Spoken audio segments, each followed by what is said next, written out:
साल 1912 में डूबे टाइटैनिक में ऐसा क्या जो जान की बाजी लगा रहे अरबती समंदर में छिपा है रहस्य। वॉशिंगटन, अप्रैल 1912 में अटलांटिक महासागर में टाइटैनिक जहाज डूबा और 1500 लोग गहरे समंदर में समा गए। 111 साल बाद उसी टाइटैनिक जहाज की वजह से एक बार फिर 5 लोग सागर में डूबकर मरने के लिए मजबूर हो गए। टाइटैनिक के मलबे को देखने के लिए गई एक छोटी सी पनडुब्बी जिसमें 5 लोग सवार थे, उसका मलबा काफी तलाश के बाद मिल गया है। टाइटैनिक जहाज के मलबे को इतिहासकार सबसे मशहूर मलबा करार देते हैं। अपनी पहली यात्रा से लेकर डूबने तक और आज भी टाइटैनिक हमेशा उस चर्चा का विषय है जो रहस्य से भरी हुई थी। आखिर इस जहाज के मलबे में ऐसा क्या है जो लोग अभी तक इसे देखना चाहते हैं। मलबे वाली जगह के कई राउंड। हाल के कुछ दशकों में टाइटैनिक जहाज की कलाकृतियों को फिर से हासिल करने के लिए और जहाज के मलबे पर नजर रखने के लिए अटलांटिक महासागर में कई लोग राउंड लगा चुके हैं।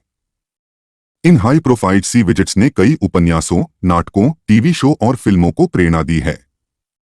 सिराक्यूज यूनिवर्सिटी में Blair centre for television and popular culture के संस्थापक निदेशक रॉबर्ट थॉम्पसन ने एबीसी न्यूज को बताया, टाइटैनिक मूल रूप से उस रात से ही लोकप्रिय है जिस रात को यह ग्लेशियर से टकराकर डूब गया था। टाइटैनिक का मलबा उत्तरी अटलांटिक महासागर में न्यूफाउंडलैंड, कनाडा के तट से करीब 600 किलोमीटर दूर है।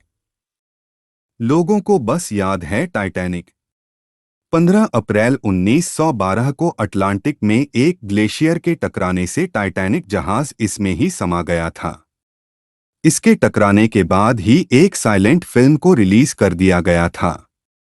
टाइटैनिक जहाज पर हाई सोसाइटी के पैसेंजर्स का होना, उस समय जहाज की असाधारण स्पीड, उच्च मृत्यु दर और कभी न डूब सकने के अकल्पनीय दावे की वजह से यह आज तक रहस्य का विषय बनी है। थॉम्पसन की माने तो अगर कोई सड़क पर भी है और बाकी जहाज़ों के बारे में बातें होती हैं तो लोगों को बस टाइटैनिक ही याद आता है। सबसे अमीर लोग थे सवार। द ओशियन फाउंडेशन के एक सीनियर फेलो ओले वर्मर के अनुसार टाइटैनिक आज तक मशहूर है। इसका एक कारण यह भी है कि इसके डूबने की खबर तेजी से फैली थी। वर्मर के मुताबिक टाइटैनिक का डूबना टेलीग्राफ सेवाओं सा था। मार्कोनी वायरलेस टाइटैनिक पर ही था। उन्होंने कहा कि यह शायद पहला हादसा था जिसमें बड़ी संख्या में लोग मारे गए थे। उनमें से कई प्रसिद्ध और अमीर थे और यह खबर टेलीग्राफ के कारण दुनिया भर में फैल गई। थॉम्पसन ने कहा, डूबने की रात को रेडियो के शुरुआती इतिहास में महान क्षणों में से एक माना जाता है। उनका कहना था कि यह 20वीं सदी की एक इतनी विशाल कहानी थी जिसके साथ बहुत सी कहानियां जुड़ी थी। जब पहली बार देखा मलबा। रिचर्ड टी, जो ओशनगेट के साल 2022 अभियान का हिस्सा थे, कहते हैं, पहली बार टाइटैनिक को देखकर मैं दंग था कि कोई मलबा भी इतना सुंदर दिख सकता है।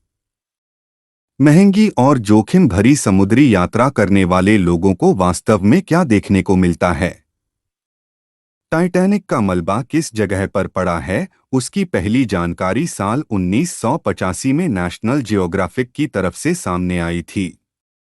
नेशनल जियोग्राफिक के खोजकर्ता रॉबर्ट बैलार्ड और फ्रांसीसी समुद्र विज्ञानी जीन लुई मिशेल के एक अभियान के दौरान ही इसका मलबा मिला था। मलबे वाली जगह पर क्या क्या? ओशनेट अभियान का हिस्सा रहे एक व्यक्ति ने कहा, आप जमीन पर टाइटैनिक का कुछ मलबा, कुछ प्लेटें देख सकते हैं। इसके अलावा एक झूमर भी दिखता है जिसके क्रिस्टल साफ नजर आते हैं। साथ ही वह मशहूर हिस्सा भी नजर आता है जिसे जहाज के बो के तौर पर जानते हैं। नेशनल जियोग्राफिक के मुताबिक आज टाइटैनिक के मलबे वाली जगह कूड़े-कचरे से भरी पड़ी है। इसमें बियर और सोडा की बोतलें, रेस्क्यू टीम का सामान, चेन और कार्गो नेट शामिल हैं। विजिटर्स ने इस जगह को प्लाक्स यानी पट्टिकाओं और स्मारकों से भी भर दिया है।